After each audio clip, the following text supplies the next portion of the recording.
Imagina que de un día para otro te arrebatan tu vida, no en un accidente ni por una enfermedad, te la arrebata el sistema diseñado para protegerte.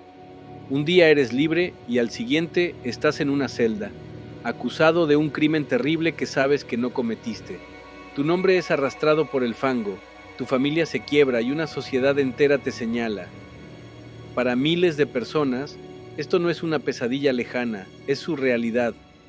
La justicia, ese pilar que consideramos infalible, a veces se rompe, y cuando lo hace, destruye vidas de una forma que es casi imposible de reparar. Hoy vamos a conocer las historias de los falsos culpables, personas cuyas vidas fueron destrozadas por errores judiciales en España y Latinoamérica. Estas son las historias que el sistema querría que olvidáramos. Un error judicial no es un simple fallo en un expediente, es una catástrofe humana con nombre y apellido. Según estudios recientes, solo en España, se ha confirmado que al menos 88 personas inocentes fueron a prisión en las últimas 3 décadas. Y todo apunta a que esa cifra es solo la punta del iceberg de un problema que en lugares como América Latina alcanza dimensiones mucho más oscuras.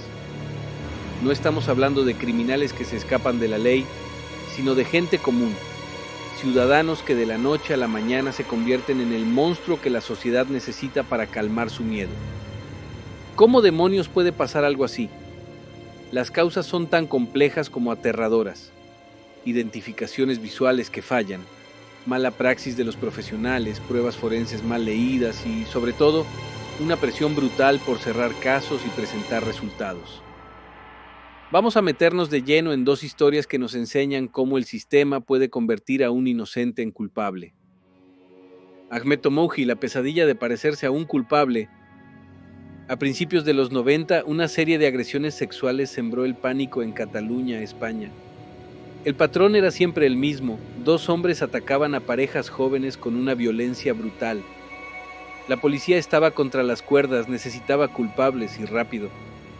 Y en medio de esa cacería detuvieron a Ahmed Tomouji, un albañil marroquí que llevaba apenas 6 meses en el país. Aquí es donde su vida se tuerce por una cadena de irregularidades. Antes de la rueda de reconocimiento oficial, la policía hizo que Tomouji caminara esposado por un pasillo donde esperaban las víctimas. Era inevitable que lo vieran. Minutos más tarde, en la rueda de reconocimiento formal, varias de ellas, traumatizadas y bajo un estrés que ni podemos imaginar, lo señalaron. Para la justicia, eso fue suficiente. Daba igual que no hubiera ni una sola prueba que lo conectara con el otro sospechoso. Daba igual que su defensa gritara que el proceso estaba viciado. La única prueba de cargo fue ese reconocimiento visual. Ahmed Tomouji fue condenado a más de 100 años de cárcel. Su mundo se vino abajo, se desgañitó defendiendo su inocencia desde el primer segundo, pero nadie le hizo caso. Pasó 15 años encerrado por crímenes que no cometió. Mientras tanto, el otro acusado, Abderrazak Mounib, murió en prisión sin que su nombre fuera limpiado jamás. La verdad tardó una eternidad en salir a la luz. Años después de su encarcelamiento, una nueva ola de violaciones con un modus operandi idéntico volvió a ocurrir. La Guardia Civil detuvo al verdadero autor, Antonio García Carbonell, un hombre con un parecido físico asombroso con Ahmed. Las pruebas de ADN encontradas en una de las víctimas originales coincidían con Carbonell, no con Tomouji. Incluso con esa prueba, la lucha de Ahmed fue un infierno burocrático. Finalmente, tras años de recursos, el Tribunal Supremo fue anulando sus condenas una por una, la última de ellas en 2023. Después de 15 años de calvario, Ahmed Tomouji era un hombre libre y exonerado.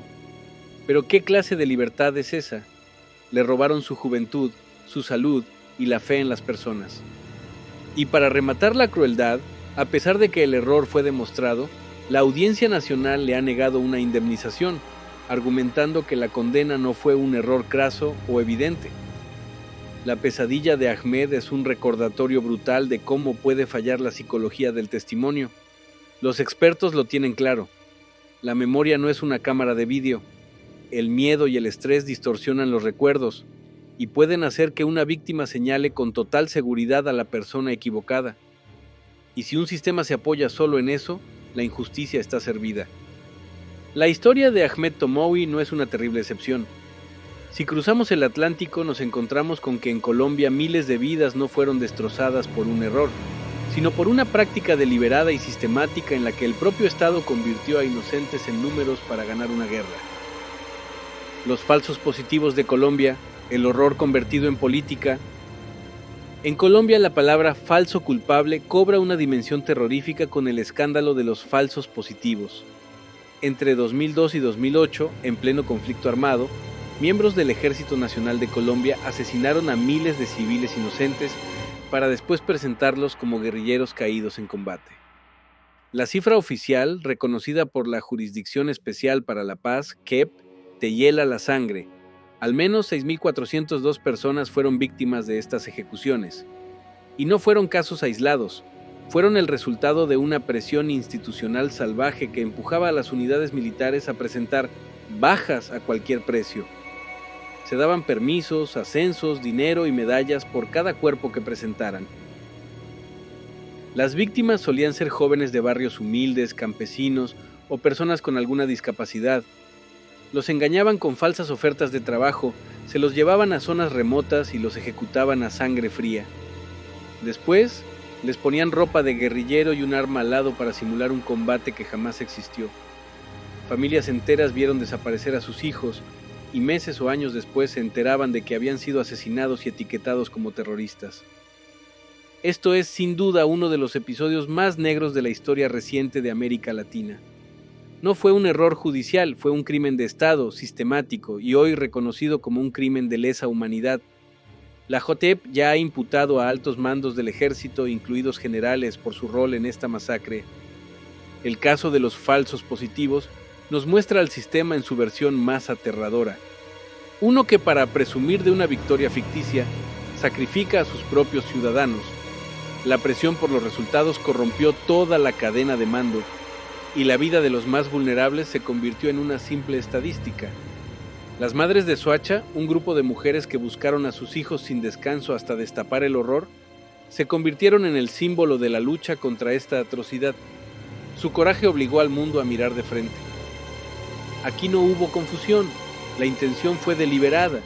Los falsos positivos son la prueba más extrema de cómo la presión y la deshumanización pueden generar injusticias a una escala que no podemos ni concebir, dejando miles de vidas rotas y una herida que no deja de sangrar en la conciencia de todo un país. Como hemos visto, los casos de España y Colombia, aunque nacen de situaciones muy diferentes, nos muestran patrones que se repiten y que deberían preocuparnos profundamente. No son fallos al azar, son grietas en los cimientos del sistema. Una de las causas más claras, como en el caso de Ahmed Tomoui, es depender demasiado de pruebas poco fiables, sobre todo de la identificación de testigos. Organizaciones como el Innocence Project han demostrado que este factor está presente en más del 70% de las condenas que luego se revocan. La ciencia es contundente. La memoria humana se puede manipular y comete errores, pero los sistemas judiciales siguen dándole un peso desproporcionado. Otro patrón devastador es la presión institucional. Con Tomoui, la presión social y de los medios por resolver los crímenes seguramente influyó para que se aceptara una identificación tan dudosa. En Colombia, la presión era una orden militar, una política de conteo de cuerpos que incentivaba el asesinato. Cuando el objetivo deja de ser la verdad y se convierte en una cifra, la justicia se pudre. Y por supuesto está la mala praxis y las defensas legales sin recursos. Investigaciones policiales hechas deprisa y corriendo, fiscales que ignoran pruebas que podrían exculpar a alguien. En el caso de Tomoui, se ignoró un informe clave sobre el semen encontrado en la víctima que lo dejaba fuera de la ecuación. Estos descuidos nunca son neutrales, tienen consecuencias fatales. Finalmente, el prejuicio juega un papel silencioso pero letal. ¿Habría sido tan fácil condenar a Ahmed si no hubiera sido un inmigrante marroquí?